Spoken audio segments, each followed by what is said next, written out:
गुरु ब्रह्मा गुरु विष्णु गुरुदेव महेश्वर गुरुरेव साक्षात् परम ब्रह्म तस्मै श्री गुरवे नमः। জয় গুরু। আজ একটা ছোট্ট গল্প শোনাবো। ভ্রমর ও গোবরে পোকা, দুই রকমের কীট। দুজনের একদিন দেখা হয়। ভ্রমর ফুলে ফুলে মধু খায়, আর গোবরে পোকা কোথায় থাকে? গোবরের মধ্যে। তবুও দুজনের একদিন দেখা হয়ে গেল। গোবরে পোকার ইচ্ছা হলো ভ্রমরের সাথে সে বন্ধুত্ব পাতাবে। তাই ভ্রমরকে ডেকে গোবরে পোকা বলল, ভাই, তোমারও রং কালো, আমারও রং কালো, এসো ভাই, তোমাতে আমাতে বন্ধুত্ব পাতাই। এখানে ভগবানের কথা যদি আমরা বুঝতে চাই, তাহলে বলবো, যে বর্ণেরই মানুষ হোক, যে শ্রেণীরই মানুষ হোক, যে কেউ যে কারোর সাথে বন্ধুত্ব পাতাতে পারে। ভ্রমরও সায় দিয়ে বলল, বেশ তো, এ তো ভালো কথা, কিন্তু ভাই, তুমি দিনরাত ওই গোবরের মধ্যে, এই দুর্গন্ধের মধ্যে থাকো কেন? এ কি আশ্চর্যের কথা! তোমারও তো পাখা আছে, এসো না, আমরা দুই বন্ধু আকাশে উড়ে বেড়াই। বন্ধুর কথা শুনে গোবরে পোকার সঙ্গে সঙ্গেও রাজি হয়ে গেল। তখন দুই বন্ধু মহা আনন্দে পাখা মেলে দিল। বন্ধুকে নিয়ে ভ্রমর একটি পদ্মের উপরে এসে বসল। পদ্ম ফুলের খুব সুগন্ধ। সেই পদ্মের সুগন্ধে গোবরে পোকা এমনই মশগুল হয়ে গেল যে তার আর পদ্ম ফুলকে ছেড়ে চলে যেতে মন চাইল না। মানে আমরা মানুষরা যখন একটু ভালো কিছু পাই, সেটা নিয়ে এমন মেতে থাকি যে তারপরেও যে কিছু আরও ভালো আছে সেইটা আমরা নজর করতে পারি না। পরের দিন সকালবেলা এক ব্রাহ্মণ এলেন সেই সরোবরের তীরে। চমৎকার একটি পদ্ম ফুল ফুটেছে তিনি দেখলেন। তাঁর দেখে মনে মনে তিনি ভাবলেন,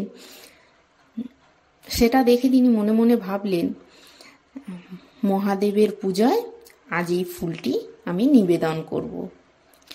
যেই ভাবা সেই কাজ, ভেবে ফুলটি তুলে নিয়ে ঘরে ফিরলেন এবং পুজোয় বসে পদ্মটিকে তিনি মহাদেবের মাথায় স্থাপন করলেন।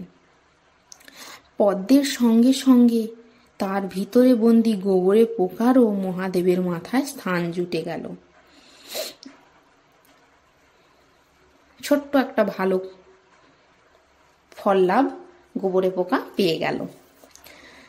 পরদিন সকালবেলা মহাদেবের সব নির্মাল্য ব্রাহ্মণ গঙ্গায় বিসর্জন দিয়ে এলেন।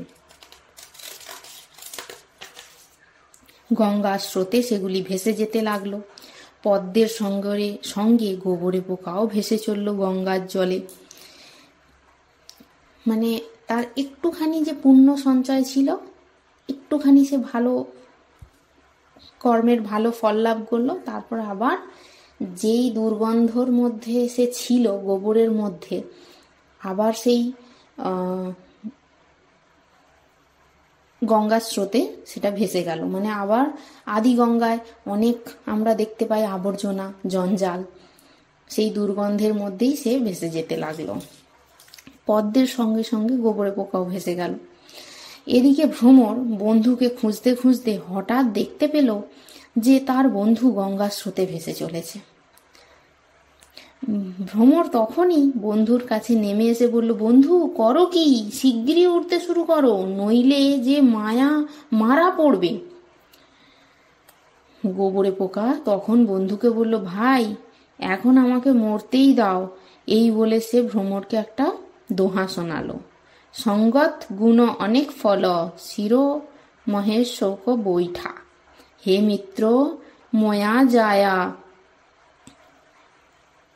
দে গঙ্গ জিকো পেট। এই দোহার মাধ্যমে গোবরে পোকা তখন যেন বন্ধুর উদ্দেশ্যে শেষ বিদায়বাণী জানিয়ে চলে গেল। বন্ধু সৎসঙ্গতে কত ফল মেলে দেখো। আমি তো সামান্য গোবরে পোকা, কিন্তু তোমার মতো মহতের সঙ্গ লাভ করে আজ আমি কি পরম সৌভাগ্যের অধিকারী হলাম। স্বয়ং মহাদেবের মাথায় আমি স্থান পেয়েছি। তারপর যে গঙ্গা সকল কলুষ নাশ করে, সেই মুক্তিদায়িনী মা গঙ্গার কোলে আমি আশ্রয় লাভ করেছি। ধন্য হয়েছে আমার জীবন। মানে ওইটুকুতেই সে খুব খুশি। সৎসঙ্গ করলে যেমনই হোক সৎ একটা ফল লাভ পাওয়া যায়। বলে যেমন কর্ম তেমন ফল। তুমি যতটা কর্ম করবে, যেরকম সৎ মানুষের সাথে থাকবে, সেই রকম তোমার ফল লাভ হবে। তুমি ছোট ছোট ধাপ এগোতে এগোতে তবেই বড়োর দিকে যাবে। যেহেতু তুমি বুঝতে পেরেছো এই হলো আমার সৎসঙ্গ, তাহলে তোমাকে কি করতে হবে? তার আরও একটা কথা শুনতে হবে। তুমি একটুখানি ফল লাভ করতে পেরেছো, ব্যাস তুমি খুশি। তোমার উচিত আরও ঊর্ধ্বগমনকারী হওয়া। তুমি আরও সৎসঙ্গ করবে, আরও আকাশচারী ঊর্ধ্বগমনকারী হবে। তুমি সংসারী, তুমি একটু সাধুসঙ্গ করলে তুমি সেই উচ্চ স্তরে উঠতে থাকবে, তাই না? সৎসঙ্গের প্রভাবে একদিন মানুষ ঠিকই ভগবানের আশ্রয় লাভ করে এবং তার করুণ ধারায় ভেসে গিয়ে মুক্তি লাভে ধন্য হয়। ধন্যবাদ। হরে কৃষ্ণ। জয় গুরু।